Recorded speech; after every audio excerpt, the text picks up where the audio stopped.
Everyone in Brownsville has a story to tell. These are their stories. You're listening to Brownsville Matters, KXIQ 105.1's podcast show, where we learn a little about everything from all walks of life from right here in our community. I recommend to every visitor in Texas, in Brownsville, Texas, to try one of our tacos. We are home of Texas's Taco Trail, after all. Our next guest is a restaurateur who is on her third restaurant, adding value to the community with Tacos El Compadre. Jenna Garces, welcome to Brownsville Matters. Hello.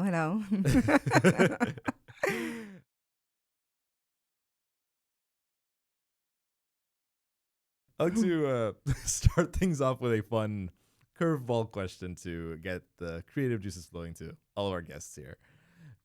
I once heard a friend say that it is impossible to mess up a taco.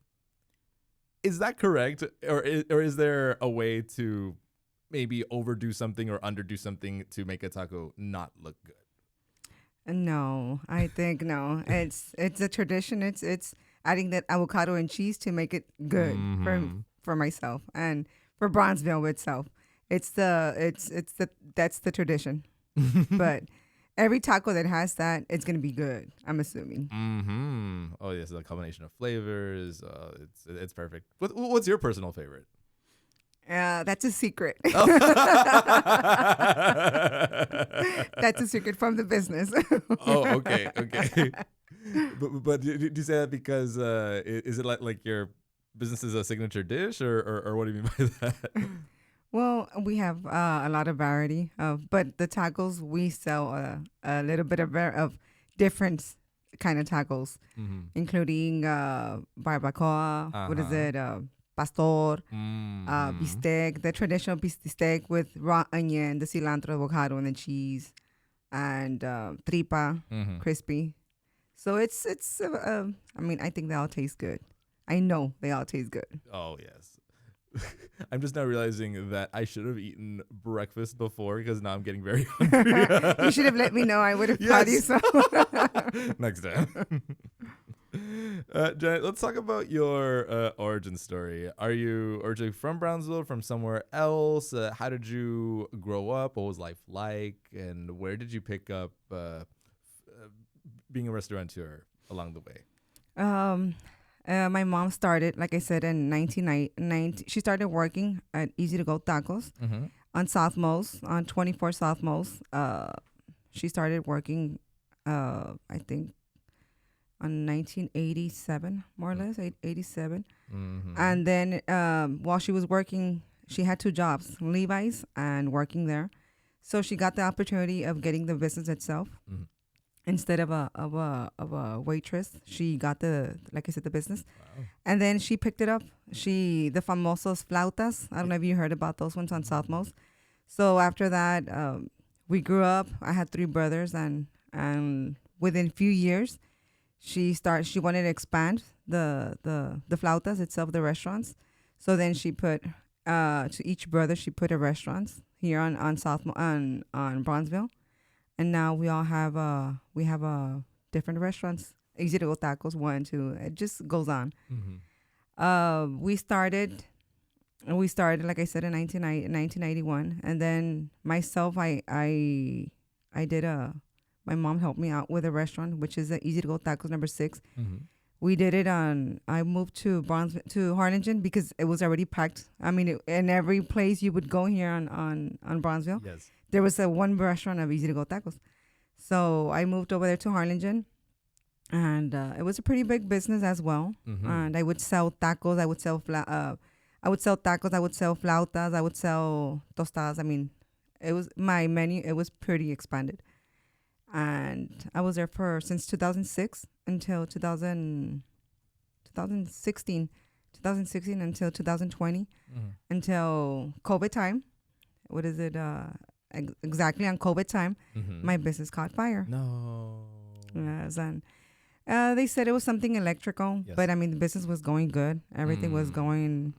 So then by that time, they had offered me this other business, which is El Compadre, Yes. Tacos El Compadre, on Southmost. And by that time, I had already gotten this business. So now, by that time, I had 2 restaurants. Yes. So that business, what is it? The Easy to Go Tacos, well, like throughout the what had happened, I'm like, you know what? I'm gonna focus on Tacos El Compadre. Uh-huh. And I picked it up little by little. I did a lot of promotion. I believe a lot on the social media. That's what I do a lot, and I pay for the marketing. I do a lot of that, and then we're here. A few years after, I was there for about 7, 8 years, until this past, what is it, September the 30th. No, that business caught fire as well. And it caught fire because of the something, they said it was a fryer. Okay. And eventually, thank God, nothing. I mean, it was just something material, but other than that, everything, and nobody, it was no harm, no damage to no personal. And after that, few months after, since that, I was struggling, trying to look for another location. I'm like, you know what? This is not the end. I need to start all over again. I mean, we have the season, we have that potential to keep on moving, and with God's help, I found this other location, and we're starting all over again. Very good. No, that the absolute best part of the story is the fact that your work literally went up in ashes.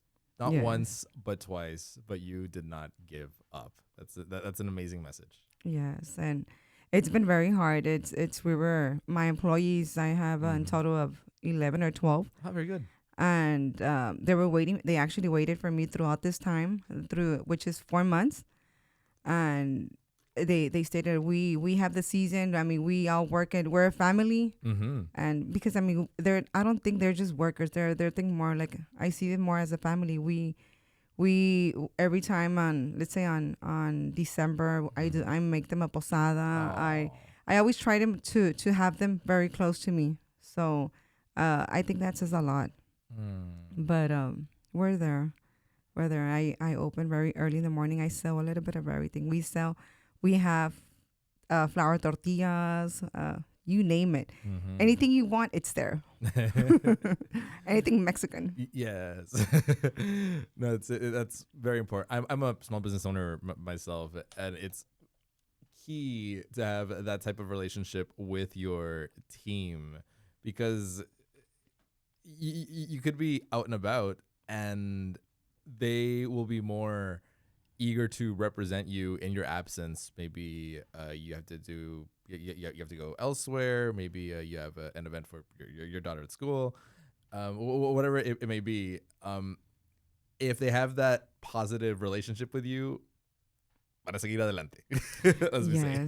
Yeah, it's like if I'm there. Exactly. And every time someone comes into the business or to any other restaurant, I'm assuming I tell them, customer, it's always a priority. Yes. Like you welcome the customer, like you need to let them know that they're in home. Right. Oh. So I think that's mainly, and as I see any customers and all the restaurants we had, that's the way of picking up a business itself. Also, of course, it has a lot to do with the flavor, with the flavor of the food you sell.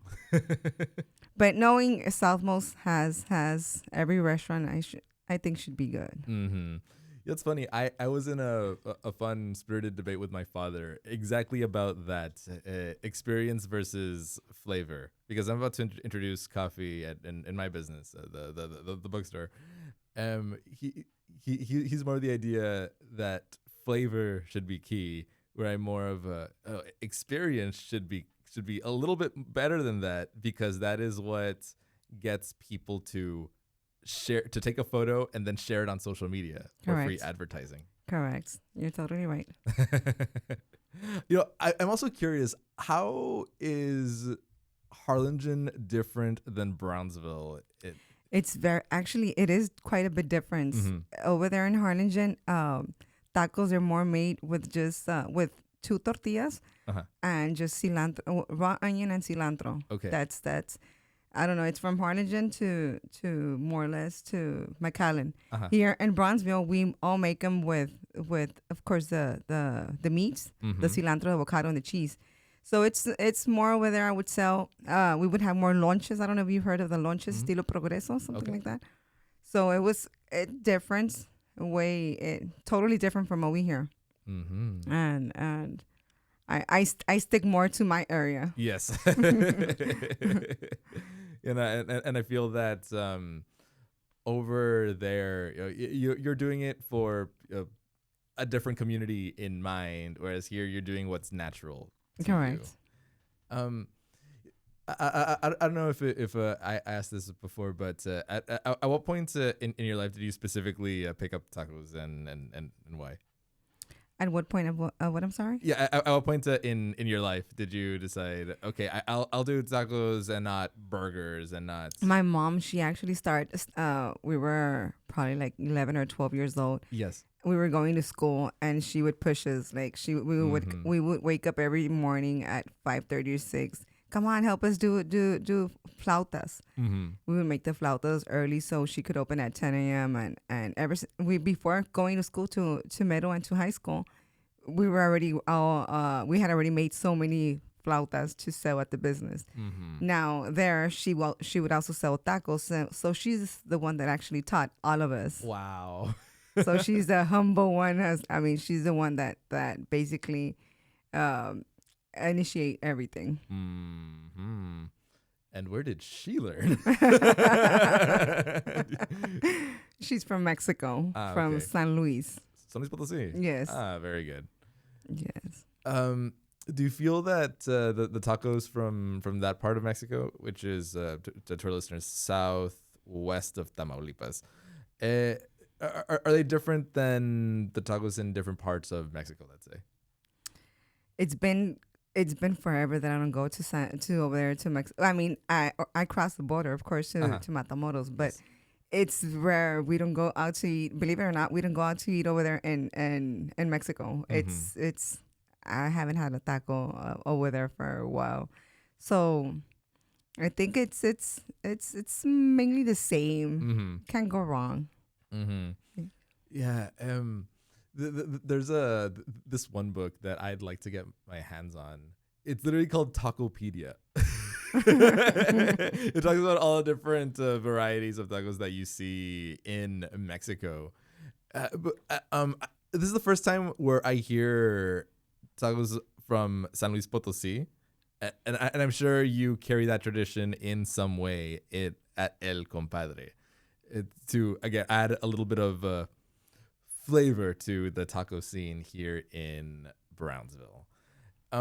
Speaking of which, we were talking a little earlier about the Southmost Taco Trail, which was featured in quite a few articles statewide publications, Texas Monthly or Texas Highways. One of those or both of those, I'm not entirely sure. But it is featured across the whole Lone Star state, this one particular region of our city, all the taquerias alongside Southmost Road. And you are a part of that. What is the taco scene in Southmost like? What is the taco scene? How could I explain to you? You caught me on that one. Well, what could I tell you? I think I've already repeated myself several times, but you need to go to the Southmost area. Mm-hmm. Have you been to one there on Southmost, to any taquerias? Not yet. No. Why is that? I mainly work in the downtown area, and I'm terribly busy, unfortunately. But I need to go through each and every one of them to fully experience the Southmost Taco Trail. You're right. Actually, on the taco trail, if I'm not mistaken, we had the business itself. We came out one of the first restaurants on there. Wow. If you Google it up, if you check it out, Tacos El Compadre came out. Yeah. So it's very well known. The business itself, it's been there for 27 years. Wow. So, and it's menudo, it's pozole, it's a little bit of everything. It's a lot of variety. Mm-hmm. So Southmost, I could tell you, like I said, everything it's delicious. Everything it's just one of a kind. It's Southmost. It's known as a taco place. Mm-hmm. Very, very authentic as well. We were also commenting before the show that when I was researching for possible questions to ask, I looked up the taco trail map because I remember there being an actual map. But when I looked it up right now, it also included other taquerias around Brownsville that I'm sure are great. But the original taco trail, as outlined, and what got the attention of these incredible publications, is on Southmost Road. Yes, it is actually. Yes. How many taquerias would you say are in Southmost? Including like little mobile. I'm assuming probably even more than 20. Wow. Yeah, probably even more than 20. Yes. Oh my gosh. There's a lot. Mm-hmm. You know, and I imagine that each and every one of you has to give its own little twist and flavor to not just stand out, but to offer different options to the community. That's why when that happened back on like I said, when my business had caught fire. Yes. I wanted to stick on Southmost. Mm-hmm. They were giving me options for me to move towards the Alton Lore, towards downtown and different places where maybe it would go. Customers would still follow you. No matter where you go, if you have your customers already know your flavor. Mm-hmm. So they were offering me different places. I'm like, no, I need to stick on the same street where I started, where the business was very well known. Mm-hmm. So I moved a few blocks, like 2 miles more or less away from the place, and we're there like close to the area where we at. Mm-hmm. But I wanted to. My mind was to stick there, to stay there. It is the original taco trail. You have to. Yes. What is something about running a taqueria that someone who only eats tacos or someone who is your customer, let's say, something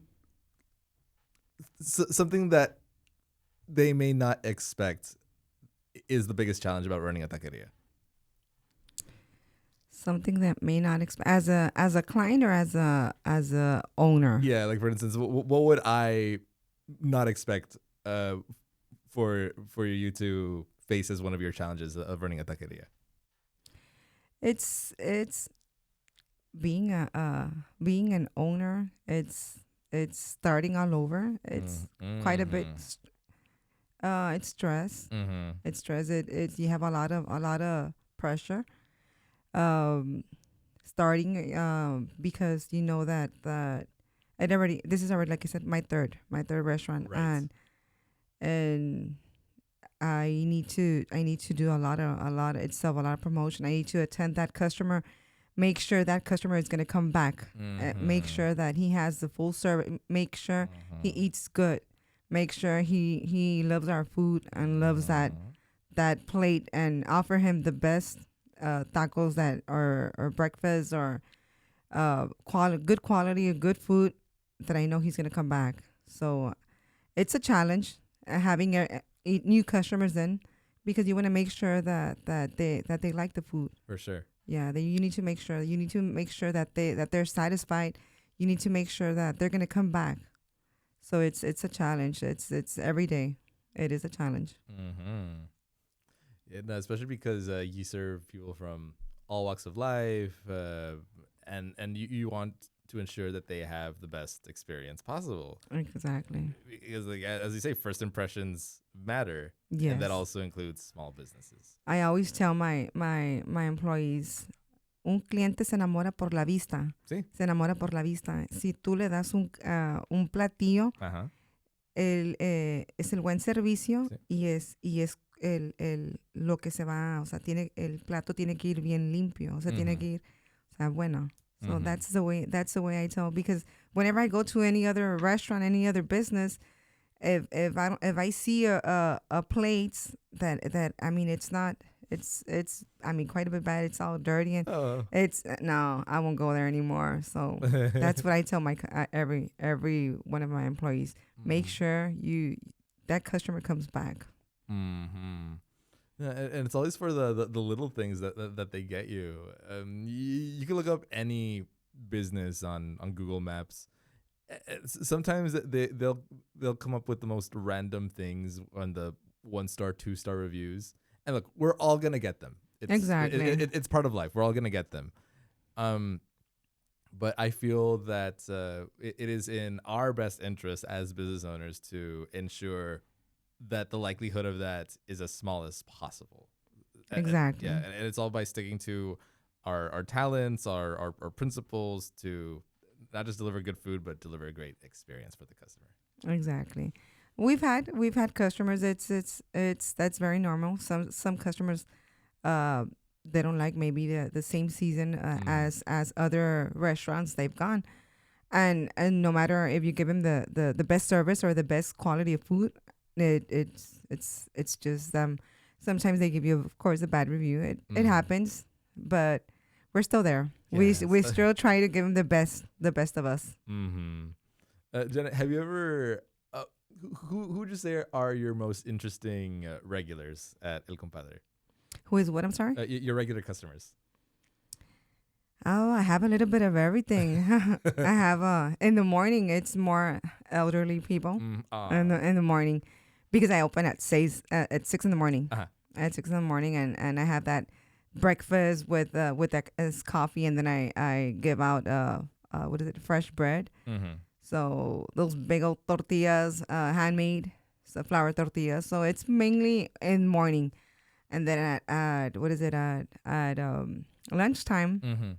It's mix, and then at dinner it's more of a teenagers. Oh wow! More of a teenagers. I mean, it's you kind of like they spread out the word for the because of the food we sell, and then they bring out more. But it's a mix. It's welcome for everyone. Wonderful. And do you have customers that show up every day or multiple times Actually, a week? yes. Yeah, every day. Wow. We actually do. Yesterday, as a matter of fact, I was there at the business and I was making some calculations. I had this customers. It was two gentlemen, and they were eating breakfast at 8:30, and then I did an errand, and then I came back, and it was like around 12:30. I saw them to eating now lunch. And I'm like, wow, that's awesome. That was yesterday. I'm like, wow. And I even asked the waitress. I'm like, they come in for breakfast, lunch, and dinner. What? I'm like, yeah, that's awesome. Oh my gosh. So we've had a lot of customers like that, but yesterday I had that experience, and I saw it with my own eyes. Like, wow, that's wonderful. That's how you know that you've made something special, where these people can feel at home in a place that is not their home. In hospitality, the phrase is the third place, like not where you live, not where you work, but where you belong. And I feel like El Compadre is that way for some people. That's amazing.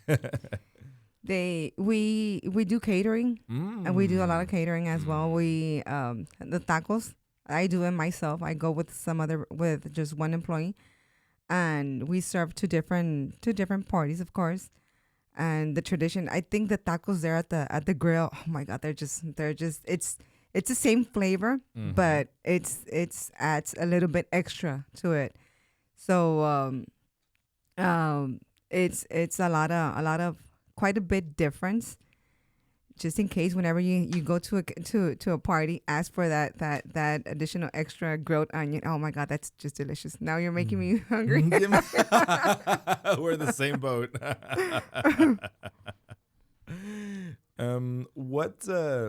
What are some tips that you would give someone who would like to start a business here in Brownsville?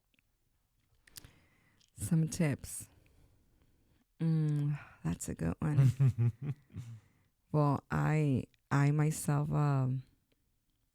I used to work in the medical field back in when I was probably 20, 23, 24. And I was working for someone else, of course. It's good though. But I always wanted to be a business owner, and I always had that from my parents, being business owners, controlling several restaurants. So I guess it's in the blood. It's my mom that taught us how to into the business. And I would recommend, if you like something, like if you have that tradition, that one thing that, I mean, go for it. That restaurant or that snack thing. I mean, there's business out there for everyone. I mean, customers, they eat morning, dinner, they have lunch. It's just having that good flavor to it. But I think just don't give up. Don't give up, and seek for your future, seek for your goals. Yeah, not giving up here is especially important. Not just well, you gave the most beautiful example of two businesses burning down and you building back up every time. I feel though that the most common place where people here in our city could get discouraged, and I don't mean this to knock anyone down or any institution down, but especially in food and drink, when it comes to permitting. There are, because we are talking about health and wellness, there are codes to ensure that our citizens here in Brownsville are able to eat safely. Correct. So sometimes, because there are a good number of requirements, that is where I've seen a couple of people get discouraged in the process. As a matter of fact, I was trying to. I struggled for about 4 or 5 months, trying to get. I had seen another location down in Southmost, a block away from where I actually got, and I had a lot of issues with getting the permits. About to give up, and I was like, no. Thankfully, on January the 1st, it was when I got that good deal. They called me, and I'm like, you know what, this is it. And I didn't think twice. And after that, here I am. But it's a lot of struggle. I think I struggled more here than over there in Harlingen. Wow. I took on Harlingen. I started. It was I had to build, and over here it was already the restaurant. It was already established itself, but over there I had to build. So it took me about 4 months to. But I mean, I started all over from the bottom. Right. Doing area, I had to put the AC.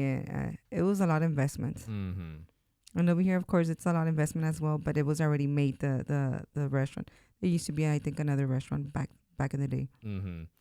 Yeah. Then I feel that when.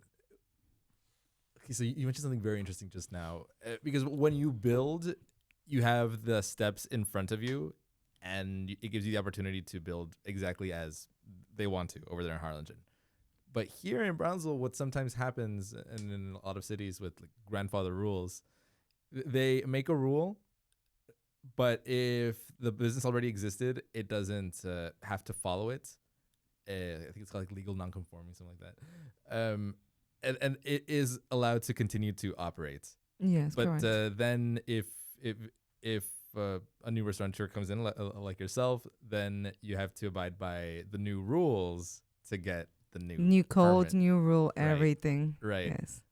So especially since you came in from the experience of a different city, I do have to commend you for following the codes to add value to South. No, I struggled a lot.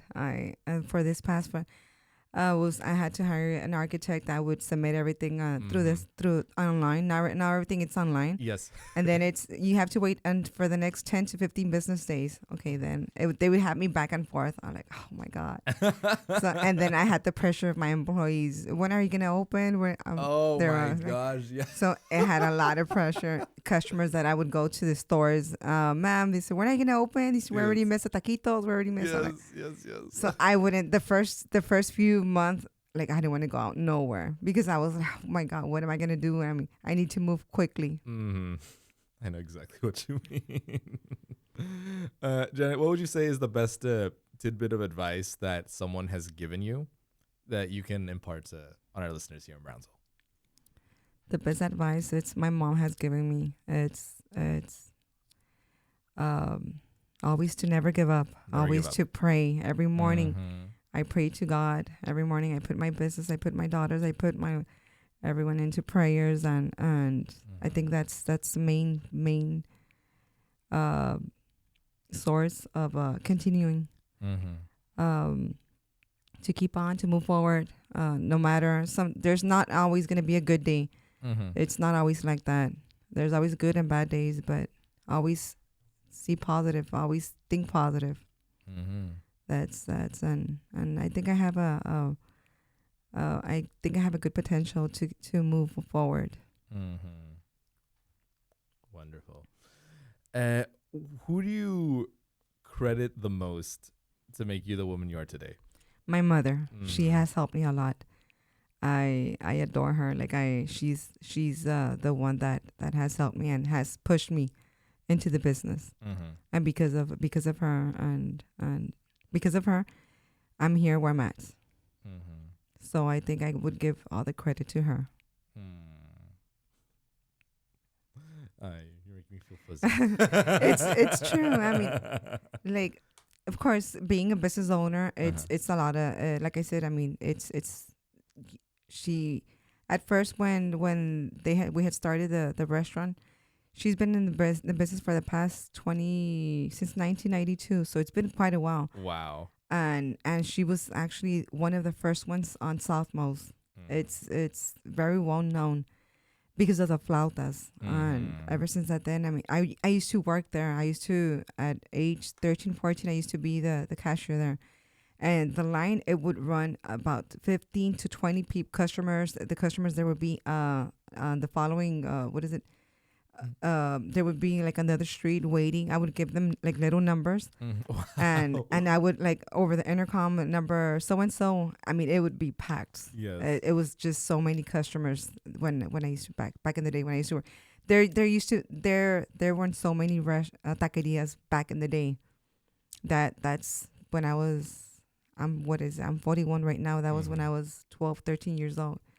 So ever since that then, we've been in the business area. And that's why I'm assuming we're very well known on Southmost area. So, and El Compadre, it's a few blocks away from Easy to Go. So we're very close, but there's no competition because we both have different flavors. For sure.